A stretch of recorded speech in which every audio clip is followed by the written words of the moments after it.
ظاهرا بحث 22 23 درس 24 میشه. اصل 22 این است که کتاب و آموزگار از وسائل و معداتند، دانش دهنده دیگری. حالا به لطف خدا این اصل در درس‌های آینده هم در جلد اول جلد دوم باز هم به مناسبتی بحثش پیش میاد و از اون ظرائف و لطائفی که هر آن به آن مردم با ملکوت عالم ارتباط دارن از اونجا میگیرن، خبر ندارن بندگان خدا. و این همه محصلینی که مشغول درس و بحثن، اعم از دروس حوزوی یا دانشگاهی و هر آن با آن که مردم در مقام فهم کلمات وجودی عالمن، تمام این فهمها، تمام این ادراکات که علم است و حقیقت جانشون میشه، همه از باطن عالم، از اینجا نیست. یعنی هرگز با گفت و شنود به صرف گفتن و شنیدن نمیفهمیم. منتها باید در این وسط اون حلقه ارتباط بین فهم و بین ملکوت عالم رو پیدا کرد. خیلی عجیبه. با اینکه داریم هر لحظه الان داریم میگیم، شما دارید ادراک میکنید، میفهمید، اما خبر نداریم که این وسط تا گوینده حرف رو بزند، شنونده حرف رو میشنود، بعد از شنیدن و بعد از مثلا حرف گوش کردن یک دفعه چطور میشه فهم حاصل میشه و طرف میگه بله فهمیدم. این از کجا پیش آمد؟ این حلقه نقطه اتصال را با در اینجا با ملکوت عالم پیدا کرد که رابطه بین نفس ما و قوه ادراک ما با اون عالم باطن چگونه هست که تا یک لفظی را از شخصی شنیدیم در جا میگیم بله فهمیدیم. امشب مردم میرن به مسجد محلشون، محرم شروع شده، آقای محلشون حرف میزنه و اینها مطالب فهمیدیم. امشب این مقدار ادراکات داشتیم، در حالی که نه گفتن اون روحانی منبر برای اینها ادراک درست کرد، نه شنیدن حرف اون آقا توسط مستمعین ادراک رو درست کرده. اینها هر دوتای مقدمه بود، ادراک از جای دیگر آمد. خیلی حرف زنیدیم، باید دنبال بفرمایید.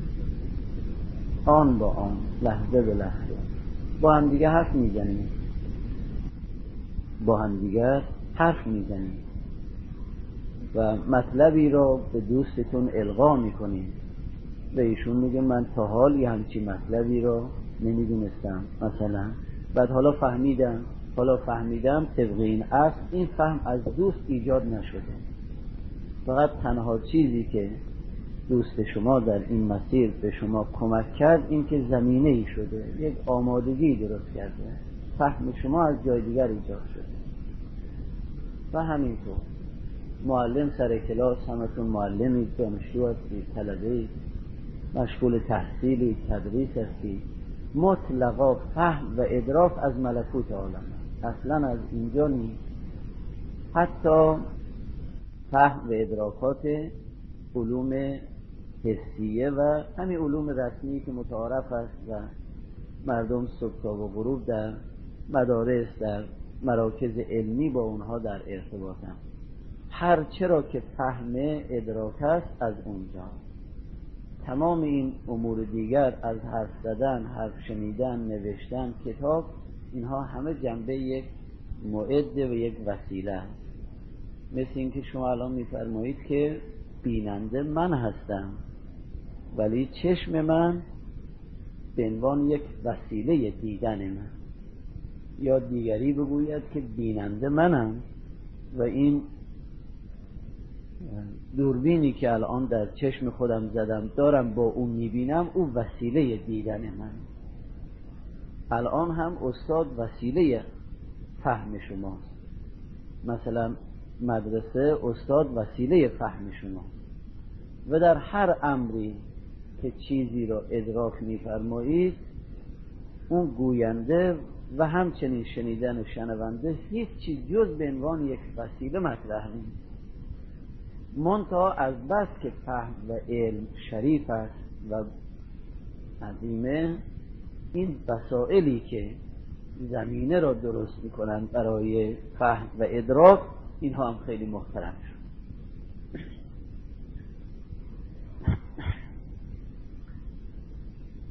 که مثلا در روایت آمده که اگر من تعلم، در اصول شریف کافی، من تعلم و عمل و علم لله دعی فی ملکوت السماوات عظیما. اگر کسی علم را خودش اولا تعلیم بگیرد، بعد هم به اون چی که تعلیم گرفت بدون عمل کنه، بعد از تعلیم و عمل به دیگران هم تعلیم بدهد، یه همچین شخصی در ملکوت آسمان ها و زمین به عنوان اسم شریف عظیم خونده میشه. عظیم. این با حال این که این آقایی که الان تعلم گرفته، عمل کرده، حرفشو میزنه، این استادی که رفته دانشگاه درس خونده، مطلب رو یاد گرفته، بعد هم میاد داره سر کلاس به شاگردش القا میکنه، اینها هیچ نسبت به شاگرد به عنوان علت تامه فهم و ادراک نیستن، به عنوان یک وسیله. اما از بس که اون مطلوب و علم که از ملکوت عالم میاد شریف هست و لطیف هست، اونی که وسیله این هست، این رو هم در ملکوت عالم به عنوان عظیم میخوانند. حالا اگر کسی در قوس صعود خودش به جایی برسد که بفرماید علم شدم، اون که دیگه دعی فی ملکوت السماوات عظیم فقط نیست، بلکه تمام اسماء الله توش پیاده میشه، چون علم اسم اعظمه. در الهی نامه استاقا ببینید میفرماد الهی شکرت که پریشانی را به یقین رسوندی. در یه بخش دیگر هم دارن الهی شکرت که به زیارت حقیقت دلارای کتاب تو مشرف شدن. الهی شکرت که اینم بازی بند دیگر، شکرت که فهم به خطاب محمدی صلی الله علیه و آله و سلم به روزی من شده. و همینجور اون دیگه بحث دیگره، اون شدن است، اون رسیدن است، اون به واقعش تحقق و متحقق شدنه. شبیه کلمه محقق و متحقق. محقق اونیست که اهل تحقیقه. متحقق کسی است که بعد از تحقیق تو خودش پیاده کرده شده. یه وقتی کتابی هست، شما در مورد این کتاب میفرمایید که آقا دارم تحقیق میکنم، یعنی دارم مطالب این کتاب رو میفهمم، ببینم که جناب نویسنده، جناب مؤلف از این عبارات، کلمات چرا قصد فرمودن، دنبال چه مطلبی بودن. این الان تحقیق شماست. اما یه وقتی نه، این کتاب رو خوندید، تحقیقش هم کردید، بعد از اون میخواهید اون چرا که این آقای مؤلف در این کتاب پیاده فرموده را شما هم در خودتون پیاده بکنید، کتاب بشوید. اون میشه متحقق. اینی که در اصطلاح میفرمایند که عارف محقق اسماء الله نیست.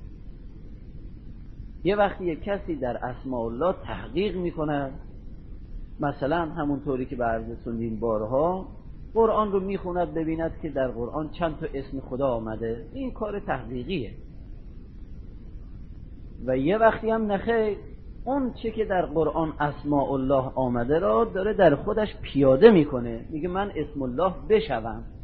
اونجا رو میفرمایند متحقق، یعنی کسی که خودش تحقق یافته است خودش الان تحقیق شده، خودشه که اینجا نه تنها اون مرحله اولیه عبور میکنه که کتاب را خونده است، بلکه به تعبیر شریف اسدآقا خودش کتاب بشود، کتاب بشود که در نهایت فرمایش بزرگان اینه که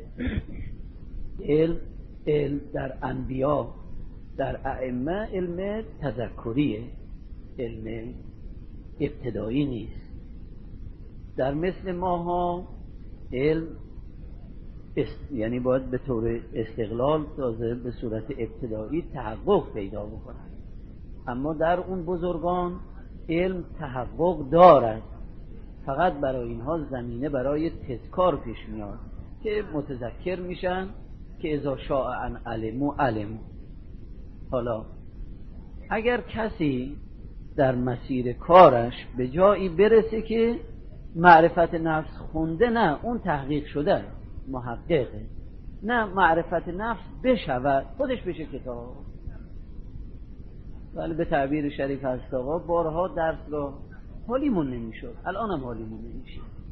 درس اسفار جای دیگر فصلی رو میخوندیم، بابی رو میخوندیم، پایانش میفرمود خب حالا خیلی خوب فصل خونده شده، فصل خونده شد، مطالبش رو فهمیدیم، حالا اون مهمش اینه که آدم سر بلند کنه ببینه که چی شده. این خیلی مهمه. این معناش همینه که اون موقع که داره میخونه اهل تحقیق، محقق آقا، اما نه بعد از این که خونده به حقیقت اون چنان بشه که خودش بشه همون فصل، همون کتاب، همون مطلب، متحقق بشه. اون مهمه. بلا محقق درسته، اما تنها محقق زمینه هست برای متحقق شدن. اینه که کتاب آموزگار از وسائل و معداتن، دانش دهنده دیگریه، اون دانش دهنده دیگری. حالا انشاءالله به لطف خدا پله به پله بالاتر می رویم. ابتداعاً الان در مسیر راه طوری نظم بحث داره درست میشه که از راه علم پیش آمدیم و در مسیر علمی ما رسیدیم به این که نفس ما و حقیقت جان ما ظرف برای علم. بعد در آینده این بحث به این نقطه منتهی میشه که علم و صور علمیه ما مجردن، باید برهان اقامه بشه. انشاءالله میشه در درس‌های بعدی. وقتی که علم مجرد شده، صورت علمیه مجرد شد، قهرن تصدیق میفرمایید که به دنبال این راه بیفتیم نفسی را که ظرف علمه، که الان تا اینجا با دو برهان تا درس 23 تا 2 برهان اثبات شده به این که نفس غیر از بدنه. فعلا در ابتدای راه همین اندازه الان با این 2 برهان اثبات شده که نفس بدن نیست. حالا نفس بدن نیست، چگونه گوهریه، چه حقیقتیه حرف میخواهید، اینها جزء طلبگاری هایشون. بعد از این که رسیدیم، بعد از اثبات تجرد علم که انشاءالله در همین این جلد اول اثبات میشه، دنبال این راه میافتیم که مهمترین تجرد نفس همین تجرد از ناحیه تجرد علم، که اگر علم مجرد شده، نفسی را که وعاء علمه، ظرف علمه، ایشون هم باید مجرد باشه. و الا بین ظرف و مظروف اگر بخواد مشابهت، سنخیت نباشه، که اون تمام ادلهش زیر سر کلمه سنخیته، در اینجا اون تمام نکتهش زیر سر سنخیته، که اگر بخواهد بین نفس و بین علم که یکی ظرف است دیگری مظروفه بخواهد سنخیت نباشه و نفس مجرد نباشه، اون وقت باید علمی که مجرد است در یک ظرفی که مادیه جا بگیره و اشکالات فراوان پیش بیاد. بعد از این پله یا هم پای با این مرحله هم در جلد اول هم در جلد دوم فراوان اثبات میشه که پس اگر علم مجرده، صورت علمیه مجرده و نفس هم مجرده است، این صورت علمیه را کی به نفس اعطا میکند؟ اگر بفرمایید خود نفس اعطا میکند اشکال پیش میاد. اگر بفرمایید خود به خود نفس همین طوری او رو مییابد، نه اینکه خودش اعطا بکنه، همین طوری مییابد. سوال از مبدأ فاعلی علم میشه که آقا بالاخره همین طوری مییابد، علم یه حقیقت مجرد است، مبدأ فاعلیش چیه؟ از اینجا منتقل میشوید به موجودات مجرد عقلی. بعد میفرمایید که آقا پس اونی را که دهنده علمه، که الان در عبارت تعبیر شده به دانش دهنده، اونی که دهنده علم است و دانشه، اون کیه؟ اگر اون هم بخواهد مثل این دوتا مادی مجرد نباشه و مادی باشه، به مراتب اشکالات قوی تر از اشکالات قبلی نسبت به اونجاها پیش میاد. قهرن باید دهنده دانش هم مجرد باشه، تازه باید دهنده دانش تجردش قوی تر باشه از گیرنده دانش، برای اینکه همیشه اونی که فاعل است قوی تر است از اونی را که قابله، اونی را که علت است اقوا وجودن هست، شدیدتر هست وجودش از اونی را که قابله. خب اگر نفسی که گیرنده علم است مجرده، اونی را که دهنده علم است که باید در تجرد قوتش بیشتر باشه که درست. اون وقت الان شما هر لحظه به لحظه، چه در امور مادیتون چه در زندگی متعارفتون، هر آن به آن الان بلند میشی میفرمایی که باید برم کار دارم، مدرسه دارم، درس دارم، کلاس دارم. دیگری خانم پا میشه میگه که باید برم برای آشپزخونم باید نهار درست بکنم. سومی کشاورزه میگه باید بروم به طرف زمین کشاورزیم، هنوز اونجا آبیاری نشده، اونجا رو هنوز شخم نزدیم، ببینیم که تیم جار ما چی میشه و فلان همینجور. بله اینها الان فهم است یا نه؟ اینا صورت علمیه هست یا نه؟ اینا صورت علمیه هست یا نه؟ اون وقت اگر صورت علمیه هست و این شخص و این فرد آن به آن در مقام فهمه، همین فهم از کجا ایجاد میشه؟ معلوم میشه که هر آن به آن در تحت تدبیر ملکوت عالم هست و خبر نداره. حالا باز چطور؟ انشاءالله بحث صور علمیه پیش بیا و در درس 81 اونجا بحث معلوم بالذات معلوم بالعرض پیش بیاد. بعد تصدیق میفرمایید که مطلقا فهم اینطوریه، منتها یک نکتهیه، یک فرمایشیه که اینو بعد میرسیم که میفرمایند نفس انسان در ادراکاتی که صور علمیه‌ای که این صور علمیه مادون عقل، صور علمیه را خودش انشاء میکنه و اونجایی که صور علمیه به صورت صور علمیه عقلیه است و مافوق عقله، اونجا نفس مظهر موجودات مافوقه که در حقیقت اونها صور علمیه را القا میکنن و نفس صور علمیه را تجلی میدهد و به عنوان مظهر ظهور میدهد. اما اونجایی که خود نفس صور علمیه را انشاء میکند، تازه در همون جایشم نفس از باب این که در تحت تدبیر موجود مجرد عقلی مشغول کار است دارد در خودش انشاء میکنه.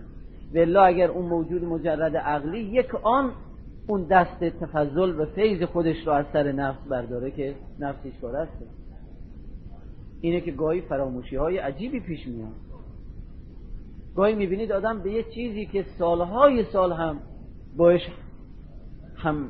همدم بود و باش محشور بود، میبینید در جا از یادش رفته. اینا معلوم میشه که فیض از اونجا به همین مقدار گرفته شد. حالا اینا بحثاش به لطف خدا در بحثای آینده میاد. اصل 23 اون گوهری که به لفظ من و انا و مانند اینها بدون اشارت میکنیم، موجودی غیر از بدن است که این را از 2 برهان استفاده فرمودیم. یه برهانش به همون صورتی بود که به سوال و جواب گذشت. از درس 19 بحث سوال و جواب پیش آمد دیگه. خیلی خوش که اینها همه را خوندیم و تا درس 21 پایان درس 21 از این سوال و پرسش، از این نحوه سوال و جواب، طوری آقای مجیب در مقام جواب قرار گرفت که خودش تصدیق کرد که اون چرا که در این تفحص و مسائل تحصیلیش به دست آورده بود اینها از ناحیه غیر بدن. در درس 22 رسیدیم به صفحه 58، اون عبارت جناب شیخ الرئیس که خیشتن را چنین پندار که تمام اندام تندرست و خردمند. بعد پایان درس 22 نتیجه گرفته شد به این که باز هم اون گوهری که به من و انا بدون اشارت می شود موجودی است غیر از بدن. با این 2 برهان، یکی برهان درس 19 تا 21، یکی هم برهان درس 22، با این 2 برهان اثبات شده بود که نفس غیر از بدنه. الان این اصل 24 درس 24 را هم از همون 3 درس یا 4 درس 19 تا 22 استخراج فرمودن. منتها به عرض محضر رسوندیم که حالا اینجا اون برنامه‌های مقداری عملی هم پیش آمد که تأکیدم به شما عزیزان بکنم. اون برنامه تفکر در شب، اون خیلی کده، اون خیلی کار میخواد. اون را به یک تعبیری باید تا آخر عمر داشت اگر کسی میخواهد در حضور و مراقبت داغ بشه. هر موقع بخواهید حضورتون رو در پیشگاه الهی قوی بفرمایید و در این بخش آدم قوی بشه، باید بحث تفکر رو داشته باشید. و حالا لطف بفرمایید این بحثایی که داره همینجور پله به پله بالا میره را یه مقداری انشالله تعمد داشته باشیم، تثبت به خرج بدیم. لطف بفرمایید یک دوره قرآن را به صورت این که ببینید جایگاه تفکر در قرآن چیه. مثلا در قرآن راجع به فکر کردن و آیات قرآن کریم که وقتی راجع به فکر دارد با ما حرف میزند میفرماد تو چه چیزها فکر کنید، اونجای این آیات را استخراج بکنید. یه دوره قرآن تلاوت بشه و در این دوره تلاوت قرآنتون راجع به آیاتی که کلماتی که اشعار به مقام تفکر داره، مثلا شبیه آیه مبارکه اواخر سوره آل عمران الذین یذکرون الله قیاما و قعودا و علی جنوبهم و یتفکرون فی خلق السماوات و الارض، اینجا مقام تفکر آمد و تفکر رو هم زده به مسئله خلقت که در خلقت فکر بفرمایید. حالا این چقدر کار میخواد، چقدر کار میخواد. اون یه برنامه بود که قضیه تفکر بود. منتها برای اینکه یه مقداری با وحدت شب هم انسی پیدا بشه به عرض محضر رسوندیم که یه بخشی یه مقداری از شب را در خلوت خودتون همینجور بنشینید در تفکر به سر ببرید، ببینید که برای شما چی پیش میاد. البته همونطوری که بارها عرض کردیم آقا فرمودن الهی جان به لب رسید تا جان به لب رسید، کار میبره، زحمت میگیره و چه بسا در مقام تفکر آدم سالیانی طول بکشه تا داغ بشه. تفکر میکنه عادیه، گاهی هم قوه خیال رهزنی میکنه، گاهی هم نه، اوائل که به شدت خیلی خیلی قوی رهزنی میکنه، قوه وهم و خیال. اما تفکر برای توحد کشیدن نفسه. باید نفس موحد بشه آقا تا به مقامات عالیه راه پیدا کنه. والا همونطوری که در رساله گرانسنگ شریف 100 کلمه به عرض محضر رسوندیم که آقا فرمودن که تعلق با تعقل نمی سازه. همیشه باید تعقل با توحد همراه باشه تا انسان وحدت پیدا نکند، از کثرت ذهنیه دور نشود، اون توحدی که در ذهن بخواهد پیدا نکند، تعقلش پیش نمیاد. و مراد از این تعقل هم ادراکات حقایق ملکوتیه. اون تعقل که به عرض محضر رسوندیم به تفکر بنشینید، اون تفکر یواش یواش انسان را توحد میده، یعنی نفس را راجع به موجودات و کثرات نظام هستی به وحدت میکشونه. که اگر نظر شریف باشه به عرض رسوندیم که اوائل چند شبی را که خیلی طول نمیکشه اجازه بدهید که نفس در مخفیگاه‌های خودش جستجو کنه و هر چه داره در بیاره، و به خصوص در اون چند شب، در این چند مدت که آدم در این مسیره، اجازه بده که هر چه از عیب‌های خودش داره رو ببینه، که خیلی خوبه. این باعث میشه که به بیچارگیش میرسه، به بدبختیش میرسه و میبینه که چقدر بیچاره است و میبینه که چقدر کمبود داره، و ادراک بیچارگی خودش انسان رو به درد میاره، و انسانی که به درد آمده پی درمانش میره. تا انسان به درد نیاد هرگز پی درمانش نمیره. اون خیلی طول نمیکشه. بعد از اون شروع میکنه به تفکر، و نحوه تفکر رو هم این یک نکته رو باید خوب دقت بفرماید که نظام عالم را، کلمات وجودی را، خلق را، موجودات را به دید خلق نگاه نکنه، به دید حق نگاه کنه که خداست دارد خدایی میکنه. من که زمین رو به وجود نیاوردم، که اون فلون آقایی که فکر میکردم ایشون بده، ایشون رو که من به وجود نیاوردم. که این همه مردمی که الان روی کره زمینن، به ظاهر بیش از 4-5 میلیاردشون اصلا مسلمون نیستن، بازم در بین اون 1 میلیارد مسلمانش که میلیون ها نفر شیعه نیستن، اینها رو که من به وجود که نیاوردم، که خداست دارد خدایی میکنن. پس اینا چرا؟ این چه سری داره؟ چه حقیقتی داره؟ اون وقت خلق را باید طوری بکند که به دید حق نگاه بکنه. این باعث می شود که در مقام تفکر وحدت نفسش قوی میشه و هر چرا که می نگرد حق رو در اون متجلی ببینه. منتها اوائل دچار رهزن میشه. عرض کردیم که وقتی به طرف خلق میره در درس 13 که تفکر بکند، براش پیش میاد که خب پس ناقص، نقص، کمال، اینها پس چی در نظام عالم مشاهده میشه. بعد یواش یواش دید کمال بینی پیدا میکند که هر موجودی را در موطن خودش ملاحظه کند و یک پارچه نظام عالم را یک پارچه کمال ببینه. حتی دست از مقایسه در مسیر کار یواش یواش باید برداره.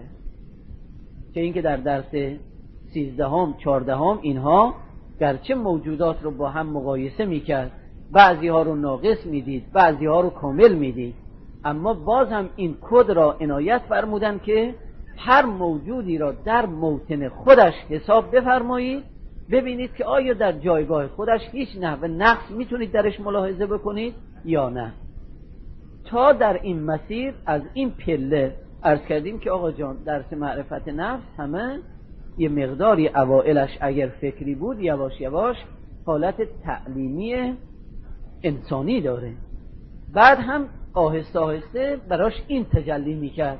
خب حالا اگر واقعا هر موجودی در موطن خودش کماله، تفکری که همه نظام عالم را که خلق است باید به دید حق ببیند که خداست دارد خدایی میکند، این در بحث خیر و شر او رو کمک میکنه. بعد میتوند از محلکه شر در بیاد، از عالم رو یک پارچه خیربینی کنه. خب اگر درس 13 به تفکر بکشونه و در مقام تفکر هم توحد بیاره، اون تفکری که انسان رو توحد بدهد یواش یواش آدم رو در دیدن نظام هستی دید کمال بینی بدهد.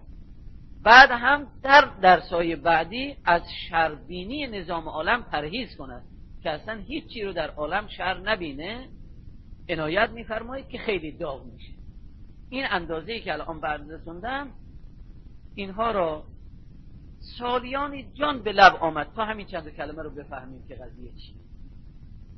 دیگه همین اندازه نیست که الان مثلا به سادگی شما لطف بفرمایید بگید حرف تموم شده. این نخیر، سالیانی آدم جان میکنه تا ببینه که همین چند درس با چجوری طی کنه، اون نحوه ورودش خروجش در این درس ها و در این مراحل علمی با چطور باشه.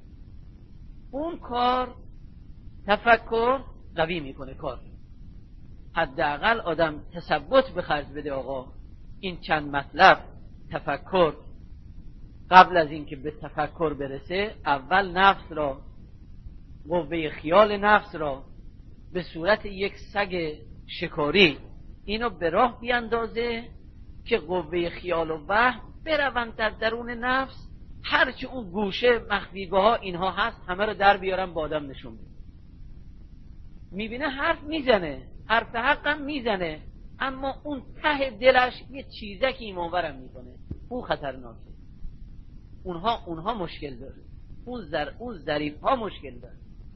ما نوعا الان شما وقتی این مسیر راه رو که میروید، اگر یک انسانی بیاد سر جاده وایسه، از دور آقای راننده ایشون رو میبینه، ترمز میکنه، اما اون مورچه‌ای که در زیر پایش که داره در میره ایشون اینو که نمیبینه که، اونو لگد میکنه میره. عنایت میفرمایید؟ اون همینجور لگد میکنه میره. این چرا؟ برای اینکه درشت بینی داره اما ریز بینی نداره. نه این که آقایون فرموده بودن که مثلا آدم باید طوری، این سرش در این بود که به ریزبینی ها دقت بفرمایید. اگر نظر شما باشه در مازندران ما یک ضرب المثل محلی داریم، با اونم اینه که آخوند زنگوله به پا. نشنیدی؟ داریم. بله، آخوند زنگوله به پا، یعنی آخوندی که وقتی راه میره به پای خودش زنگ ببنده که این زنگ سر و صدا بکنه. هر چیزی که حالا الان ماشین شده و بوق شده، بله اون موقع دیگه ماشین اینها و بوق اینها مردم نبود، زنگ بود.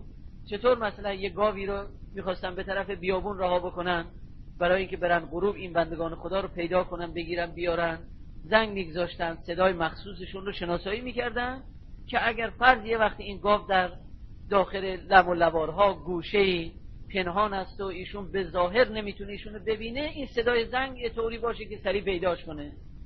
بعد میگفتن تفسیر میکردن که آقا آخوند باید اونقدر خودش را بپاید که یک سر سوزن خطا نکنه. این را تفسیر کردن، ضرب المثل قرار دادن که باید آخوند به پایش زنگ ببنده که وقتی داره راه میره هر کسی که در مسیر راهشه و میخواد در زیر پایش له بشه، اونها خودشونو کنار بکشن که یه وقتی کاره. اینها ضرب المثل، اینها سر داره. اون در حقیقت نه که یک کسی یه زنگی رو بره از مغازه بخره به پای خودش ببنده، نه. همینی که الان به عرض محضر رسوندم، شب بشین و در مخفیگاه های نفس خودت جستجو کن، این کاره همونیست که در ضرب المثل. یعنی درشت بینی نه، ریز بینی داشته باش. شما گاهی یک کسی رو برخورد میکنین، نمازش، نماز شبش، ظاهرش، حرف زدنهایش چقدر مجذوبش میشوی، اما خبر ندارید که اون ظرافی که در درونشه اونها چه خبر. به وقتش اونها خودشون نشون میدن که به تعبیر حضرت آقا بارها در درس میفرمود که آقا هم الان شما خوب هستید هم من از شما خوبتر، اما به وقتش اون به وقتش خطرناک، اون به وقتش اون گوشه ها در میاد و خودشون نشون میده. اون تفکری که به عرض محضر رسوندم، اول همین قوه خیال عزیز را و قوه وهم شریف را بفرستید مثل یه سگ شکاری. چطور آقای شکارچی این سگ رو میفرسته که برای او شکار بگیره و بیاره، شما هم ایشون رو بفرستید بذارید بره در لابلای نفس شما به فکر. حالا میره همینطور، بعد فلان قضیه پیش آمد با فلان دوستمون، درست بود به ظاهر بهش اونو گفتم، اما تو ته دلم اونجا چی بود؟ دوست که خبر نداره. حالا همون یکی رو در بیاره ببینه چه خبر. به خصوص اگر آدم میخواد خودش رو خوب بشناسه در اختلافاته.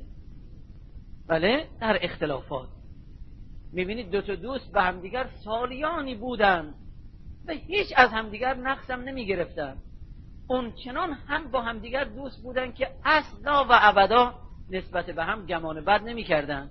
اما به محض اینکه امروز بینشون یه مقداری کدورت پیش آمده، این نفس میره تمام حرکات قبلی همه رو تبدیل میکنه به بد، همه هم قوه خیال میکنه، هیچ خبرم نیست.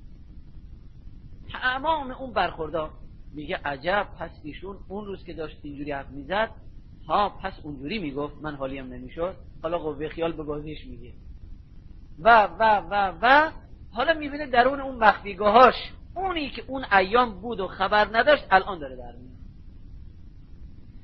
این نه این که این الان نشسته داره اون روزی که 20 سال قبل یک واقعه پیش آمد با دوستش داره اون رو به یاد میاره، داره سوء ظنش میکنه، میگه که پس ایشون اونجور قصد داشت و من نمیدانستم. این نه این که الان داره ظاهرشو و درونشو تازه درست میکنه، نه، این همون 20 سال قبل همین درون رو داشت ولی خودش خبر نداشت، الان پیش آمد. همون 20 سال قبل که همون موقع بهترین دوست هم بودن، همون موقع با همدیگر در اون سر و سر، در اون درون با هم نبودن، منتها خیال میکرد که هستن. الان بعد از 20 سال معلوم شده که نبودن. این نه این که ابداع چیز جدید باشه، بلکه اظهار اما فی الضمیر است از اون چرا که گذشته بود. حالا شما تمام انبیا رو، همه ائمه رو بیارید یه جا بنشونید، ببینید که در ظهور قیامت کبری ببینید که هیچ پیغمبری با پیغمبر دیگر یک سر سوزنی، یک چیزکی از سابقشون، از لاحقشون اصلا و ابدا پیدا نمیشه. برای اینکه اگر کسی معصوم است باید در تمام مراتب وجودیش عصمت داشته باشه و ما اون رو نمیتونیم. اینه که هرگز نمیشه معصوم رو با غیر معصوم مقایسه کرد، برای اینکه غیر معصوم شاید در 2 پله از مراتب نفسش خیلی خوب باشه، در 3 پلهش خوب باشه، اما در 7مین پله باز هم مشکل داشته باشه. اون تفکر در ابتدا آدم رو به اون بخشها درست آگاهی میده. به خصوص در مقام این گونه تفکر خودتون رو ببرید در اون جایی که با هر کسی مطلبی دارید، نکته‌ای دارید، ناراحتی دارید، بعد ببینید با دوستانتون حرف میزنید، چجوری حرف میزنید. یه وقتی آدم میخواد، بعد حالا میبینید چه پیش میاد، یک انبار عجیب و غریبیه. بعد حالا بیاد از راه تفکر که خلق رو باید به دید حق ببینه، نه به دید خلق، میبینه یبدل السیئات بالحسنات، تمام اونها رو تبدیل به حسنه میکنه. میگه نه خیر، اونجا اینجور نبود، اینطوری بود، خداست دارد خدایی میکند، نظام هستی همینطوری نیست و من این همه ای رو که من میبینم همه رو عیب میبینم، و حال این که نظام هستی عیب نداره، نقص در عالم نیست. درس بحث کمال و نقص، اصلا نقص در عالم نیست. پس اونها بود، اونها چی بود؟ اونها همه کمال بود. بله، اونها همه کمال بود. خیر و شر چی؟ بعد هم میرسه به خیر مطلق. اگر بتونه در این چند درس در سیر تفکریش موفق بشه، برای درس 22 آماده میشه. درس 22 خیلی درس سنگینیه که حرف جناب شیخ الرئیس پیاده بشه. اون وقت در درس 23 آقا عزیز من، خداییش اون مرگ اتمی را که قرآن از ما میخواهد در درس 22 پیاده میشه که خیشتن را چنین پندار، حالا بعد از طی اون گونه مراحل اینها، حالا یه وقتی از شب رو برای خود شب اینجوری قرار میده، یه کاری میخواد بکنه که آقا اصلا تو چه کار داری به بیرون از خودت پخشی؟ چه کار داری با مردم؟ چه کار داری با دیگران؟ چرا به فکر خودت نیستی؟ هی اون چه کرد و این چه کرد، اون چه بد کرد و اون چه خوب کرد، به تو چه مربوطه؟ خداست دارد خدایی میکند، نظام هستیه، اینا مخلوقین حقن، خدا هم مشغول کارشه. درست؟ تو خود را خیشتن را چنین پندار که در هوای کذا و کذا و کذا درس 20 رو مطالعه بفرمایید. باید اون طوری بشود. الان یه وقتی آدم تحقیق میکند که آقا این مطلب چیه، میگه آقا طوری بنشینم که در ذات خودم به تفکر بپردازم که حتی شنیدنم مطرح نباشه، دیدنم مطرح نباشه.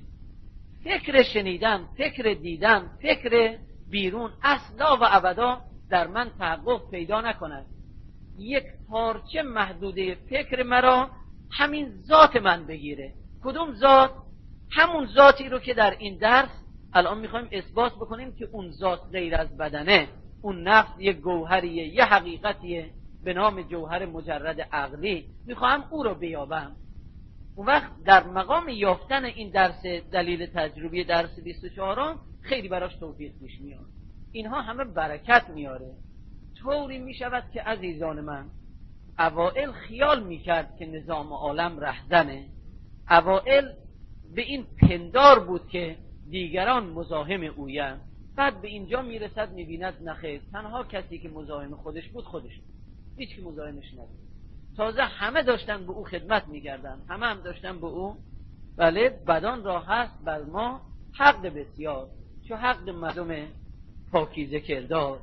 اون وقت به جایی میرسه که آقا نه تنها میگوید نمیگوید که بروم در یک جنگلی زندگی کنم که مبادا به طور یک رفیقی، یک همسایه‌ای، یک همکار بدی بخورم، بلکه میگوید ای کاش یک همکار بدی به ظاهر من میگم بد، ای کاش بگیرم بیاد که از ناحیه او من به فیض برسم. و هم هست. خود هست آقا اینو میفرمودن، فرمود تا الان این تعبیرشونه، فرمود به یقین رسیدن، به یقین برای من یقینیه تا یک سوزنی، یک جسارتی، یک ترنگلی، یک چیزی از ناحیه دیگران به ما شده، دیدیم اینا همه بهانه بود که از اون ور به ما بدن. این دیگه چی؟ یکی میگه که ما اینجا رها کنیم بریم جنگل، دیگری میگه که آقا بریم مثل راهبی دیر درست کنیم و گوشه بنشینیم. اما یکی میفرماید نه، با همه باش، در عین حال بی همه باش و دیگران را در نظام هستی خدای عالم، این اصل، این کد، این یک نکته است، باید بهش رسید. عالم را خداوند طوری قرار داد که تمام موجودات دست به دست هم میدهند که تا یک کلمه وجودی رو به کمال برسانند. شما یک کلمه وجودی عالمی، یکی از موجوداتی، کل عالم رو خدا طوری میکند که تو به کمال برسی. تو و کل عالم را طوری میکند که این رفیق تو به کمال برسه. این رفیق تو و تمام عالم را طوری خدا کرده که ایشون هم به کمال برسه. اصلا در عالم هیچ موجودی رهزن موجودی دیگر در رسیدن به کمال نیست. هر چرا اگر غیر از این میبینید بدانید نظره ابتداییه، بدانید که فکر اولیه، هنوز دقیق نشدیم، هنوز به سر حقیقت عالم نرسیدیم. خدای عالم، دست تنظیم کننده عالم، یک پارچه کمال مطلقه و هیچ از کمال مطلق هم جز کمال صادر نمی شود و سراسر نظام هستی را هم طوری قرار داده است که باید هر کلمه وجودی اون مقداری که باید به کمال برسه رو برسه.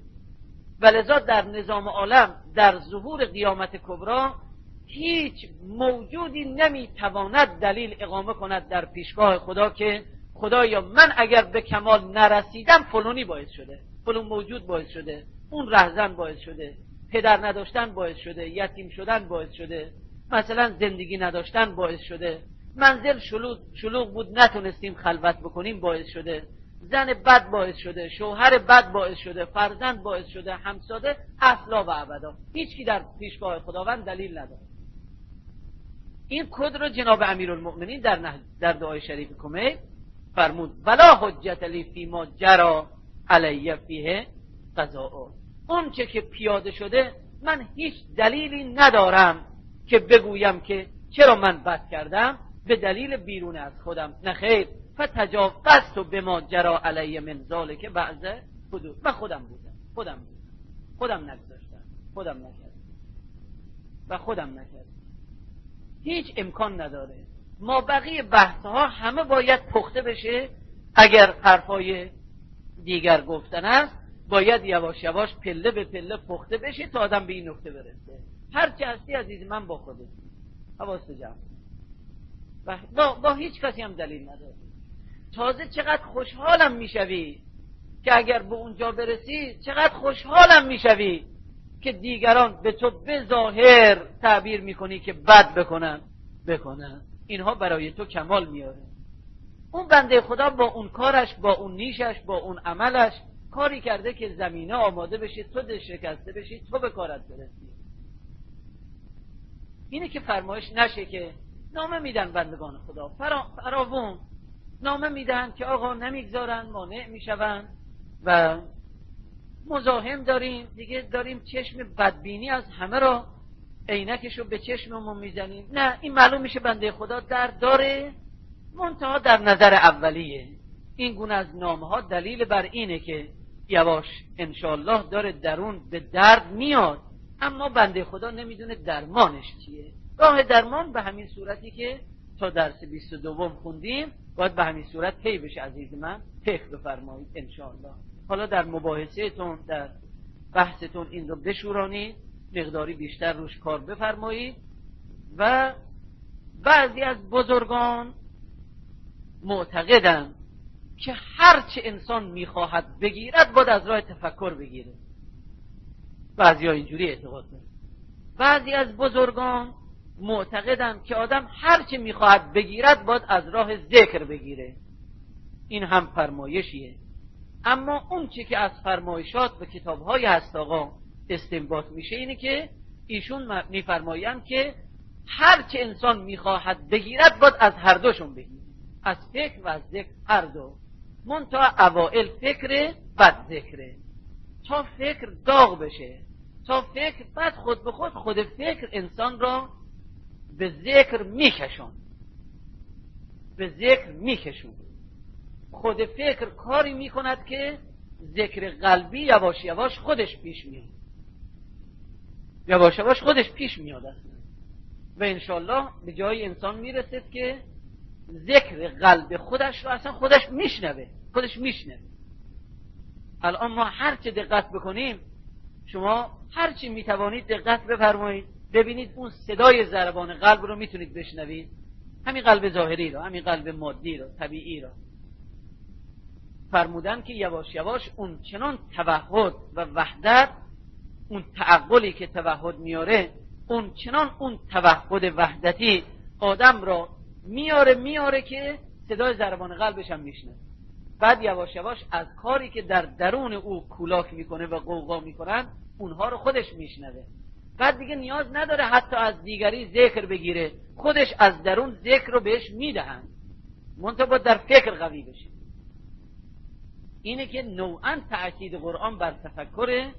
و بارها هم بر محضر رسوندیم که آقا عجله نشه و باید راه تحصیل به دقت به تمام و کمال طی بشه و به خصوص مقام تفکر خودشو قوی بکنه، انشالله اینها زمینه بشه برای اون حقیقتی که باید در انسان پیاده بشه. میشه انشالله به لطف خدا. اون چه هم که روزی هست آقا جان میدن، هرچه روزی باشه میدهن انشالله. در مسیر هستیم انشالله همت بیشتری به کار بگیریم تا به الطاف خدای تبارک و تعالی به اون حقیقتی که باید متلبس بشویم انشالله لباس حقیقت را بر ظاهر و باطنمون بپوشانیم که هو الاول و الاخر و الظاهر و الباطن.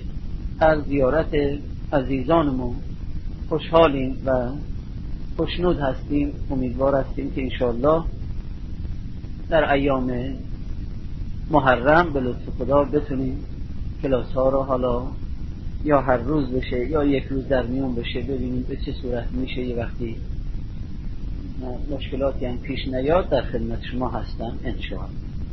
الحمدلله رب العالمین.